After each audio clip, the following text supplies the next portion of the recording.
Nomor 1, bagaimana pengaruh laut terhadap suhu udara di daratan pada saat musim dingin? Jelaskan dan berikan contoh. Arus laut yang dingin akan menyebabkan penurunan suhu udara di sekitar daratan, sedangkan arus laut panas akan menaikkan suhu di sekitar daratan.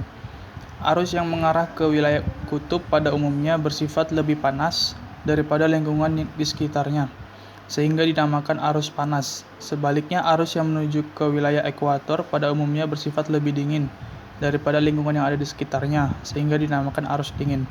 Sebagai contoh, misalnya arus Teluk Atlantik Utara mempertahankan suhu musim dingin di sepanjang pantai di Eropa Barat di atas 0 derajat Celcius. Selain itu, pengaruh arus panas Kuroshio pada pantai-pantai yang ada di sekitarnya. Nomor 2, bagaimana grafik arus terhadap kedalaman? Gambarkan dan jelaskan. Berdasarkan hasil pengolahan data kecepatan dan arah arus seperti yang tersaji pada gambar 4, tampak bahwa kecepatan arus berkisar antara 0,0025 hingga 0,2305 meter per detik. Arah rata-rata arus menuju ke timur ke tenggara, arah 75 derajat ke 120 derajat.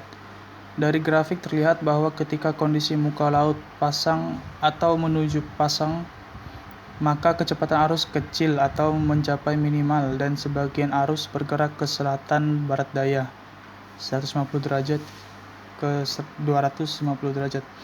Sedangkan ketika kondisi muka laut surut atau menuju surut, maka kecepatan arus mencapai nilai lebih besar atau maksimal, dan sebagian arus bergerak ke arah timur hingga ke tenggara 75 derajat hingga 120 derajat.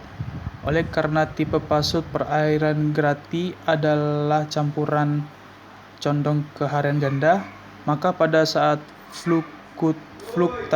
fluktuasi muka laut menuju pasang yang kedua, arus bergerak kembali ke selatan barat daya dengan kecepatan rata-rata 0,034 meter per detik hingga 0,125 meter per detik, dan pada saat menuju surut yang kedua, arus bergerak ke arah timur laut dengan kecepatan lemah yakni 0,032 meter per detik.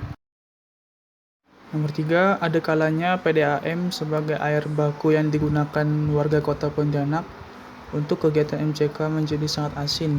Mengapa hal tersebut terjadi? Menurutnya, pihak PDAM sendiri tidak mampu mengatasi masalah tersebut karena timbulnya air asin yang dipasak oleh perusahaan plat merah. Itu disebabkan oleh faktor alam.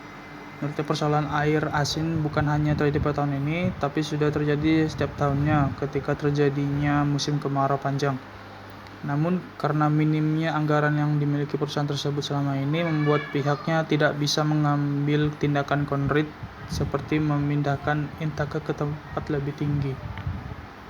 Nomor 4, jelaskan bagaimana cara pengukuran arus dan pasang surut yang Anda ketahui.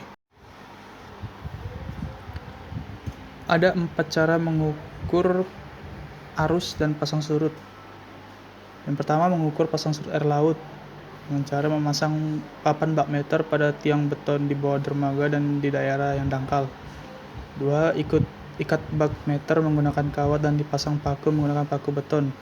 3. Mencatat ketinggian air laut dan waktu pada bak meter dermaga 1 dan bak meter dermaga 2 saat alat sudah terpasang. 4. Proses pengukuran dilakukan setiap 1 jam sekali dalam waktu 6 jam. Yang kedua, mengambil data kecepatan angin. Yang pertama, memasang kayu sepanjang 2 meter pada alat anemometer. 2. Ikat alat pada ujung dermaga. 3. Catat kecepatan angin pada anemometer. 4. Proses pembacaan data dilakukan setiap 1 jam sekali dalam waktu 6 jam. 3. Mengambil data kecepatan arus air laut. 1. Memasang baling-baling current meter. 2. Memasang tongkat current meter. 3. Sambungkan kabel pada alat pembaca current meter. 4. Memasukkan tongkat current meter yang sudah dipasang baling-baling kedalaman laut sedalam 10 cm. 5. Mencatat hasil maks pada alat.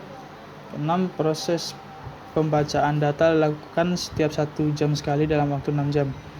4. Mempelajari dan mengukur gelombang air laut. 1. Ambil pipa paralon 4 inch sepanjang 4 meter. 2. Lubangi samping paralon bagian bawah sebesar bola pingpong. 3. Beri jarak setiap lubang.